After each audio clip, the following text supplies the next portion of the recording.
Mas se Taiwan já não tinha esse reconhecimento há um tempo, o que impedia da China invadir Taiwan antes? A política de negociação entre China e Taiwan. E por que agora a China... Na verdade, a China já tenta essa tentativa de invasão, ela já vem há muito tempo. Certo. De quanto para cá, oficialmente, vamos colocar assim. O Xi Jinping, o atual o comandante chinês, ele sempre quis isso. E agora ainda mais. Só que nós vivemos uma situação agora, cara, que é muito interessante para o mundo perceber isso. E o quanto que isso vai interferir na nossa vida, em breve. Se a gente pegar oficialmente, o Império Estadunidense vai começar em 1990. Não é quando termina a Segunda Guerra Mundial. Porque terminou a Segunda Guerra Mundial, os Estados Unidos vão duelar com a União Soviética. Sim, então aí Guerra você vai Fria, ter né? assim, 45 anos aí de muito duelo entre Estados Unidos e União Soviética. Não era o Império Estadunidense ainda. Em 90 termina a Guerra Fria, cai o Muro de Berlim, os Estados Unidos são hegemônicos. A gente chama de mundo unipolar. Eles têm um único polo e a tríade é Estados Unidos, Japão e União Europeia. O que vem acontecendo em 2010 para cá no mundo? Algo que poucos perceberam. Um presidente estadunidense percebeu, O quê? chamado presidente Trump. Por que ele percebeu isso? Porque ele é comerciante, ele é empresário. Ele percebeu que o Império Estadunidense está numa via de fato de ruína e numa ascensão de um outro império. Não tem 32 anos agora o Império Estadunidense. Tá, você fala, pode ser uma decadência Não é uma decadência, é uma perda de espaço para a China. Aham. Porque a política chinesa, que começou lá com Deng Xiaoping, nos anos 60, 70, é uma política de expansão da China. Porque o Deng Xiaoping fez uma coisa muito simples. Ele olhou para a China e falou assim, cara, a gente tem uma coisa que ninguém tem, que é chinês.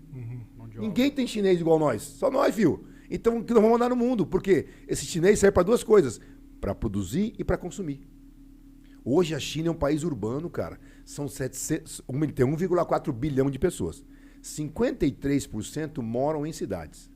Dá 760 milhões de pessoas, mais ou menos isso aí. São 3 Brasis e meio, meu irmão, morando em cidades. Esse povo todo não consome? Se a China quiser hoje se fechar, ela não precisa mais de ninguém, bicho. Ela consegue se manter? Fica ali tranquilo, só atendendo ela. Foi o que ela fez nos últimos anos para cá, se fechou para ter um crescimento interno. E isso aconteceu com a China. E trouxe uma ascensão chinesa para o mundo. Mas isso aí não acaba impedindo ela também, por ser tão fechada, de conseguir ascender tanto quanto os Estados Unidos Mas hoje ela não é mais tão fechada como ela já foi. Hoje Mas acabou. a questão da moeda dela, que é o Aí dólar que é tá a o moeda detalhe. mundial. A gente chama a China de um player. Você sabe o que são os players, né? Esses players que jogam com dólar, com isso. A China é um grande player já hoje, cara. A China tem um poder muito grande hoje. E os Estados Unidos se sentiram ameaçados. Os Estados Unidos, quando eu digo, o presidente Trump foi o primeiro a perceber isso. Certo. Cara, os caras vão superar a gente. Se hoje você tem o inglês como uma língua conhecida, você vai ter em breve o chinês, que é a língua mais falada, a língua também mais conhecida. Em breve, em 20 anos, você vai ter nas escolas brasileiras aula de mandarim. Porque isso é total dominação, cara. E os Estados Unidos perceberam isso agora com o governo Trump. Falou, cara, e agora? Como é que a gente faz para conter? Não tem como você conter. Por exemplo, aonde são fabricados os aparelhos da Apple? Na China. Na China. Mas eles perceberam isso como? Na hora que viram o crescimento tecnológico deles, o que estava acontecendo ali? Na hora que você vê que a economia estadunidense ela tem um limite de crescimento e a chinesa não. Porque, por exemplo, só houve uma economia até hoje, até então tinha uma economia que conseguiu atingir 2 dígitos de PIB, que era os Estados Unidos.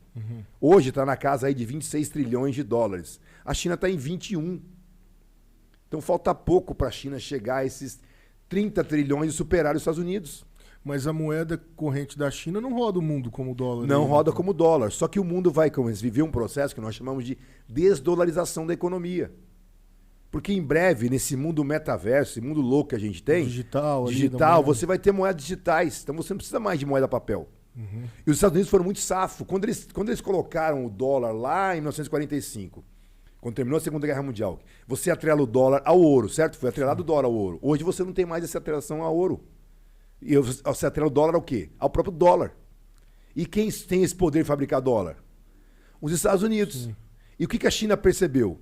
Eu não vou produzir uma moeda para competir com ele. Produzir uma coisa, comércio, eu vou comercializar com o mundo. E aí vem 2010 para cá. Vamos pegar uma outra pessoa, então, que passou a ver esse mundo que ninguém viu. Essa outra pessoa chama-se Vladimir Putin. A gente tem hoje um novo centro de poder, cara. E quem é esse novo centro de poder? Rússia e China. Certo. O que os caras fizeram da última vez que eu vim falar com vocês aqui, que eu falei da guerra da Rússia, certo? Sim. Com a Ucrânia. Não falei pra vocês das sanções? Uhum. O que as sanções fizeram com a Rússia? Deixaram elas sem acesso à comercialização. Isso que a gente pensa. Mas eles fizeram comercialização com a China ali, eles conseguiram manter. Isso que a gente pensa. As sanções, o Putin não tá nem aí pra sanção nenhuma, meu Porque amigo. ele tem um aliado ali. Ele tem aliança com a China, ele tem aliança com um monte de gente, sem precisar mais dos Estados Unidos. Pode fazer sanção comigo? Faz, eu vou continuar. Vocês dependem do meu gás, vocês dependem da minha energia. Eu não dependo de vocês. Quando o Putin assumiu a Rússia em 2000, ele assumiu em 2000, a Rússia importava petróleo, bicho. E o que ela faz hoje?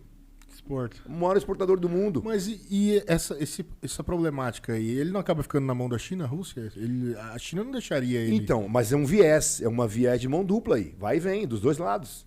E quem é o player que eles querem combater? Estados Unidos. Estados Unidos. E nós estamos nesse intermédio aí, cara. E nós estamos nesse intermédio todo aí. O maior poder ali de barganha da Rússia, então, é o combustível, é o petróleo, O petróleo. E a energia. Isso. Só que aí você tem uma aliança com a China que não precisa mais depender desse mundo todo que você está achando que... Ah, me dá sanções? Ok, me dê sanções, Europa. Pode me dar sanções. E aí eu vou fazer o quê? Vou negociar com os caras como está sendo feito. E essa nova guerra, assim, agora se me perguntar, qual guerra que eu tenho mais medo como professor de geopolítica? Essa guerra de China e Taiwan, cara.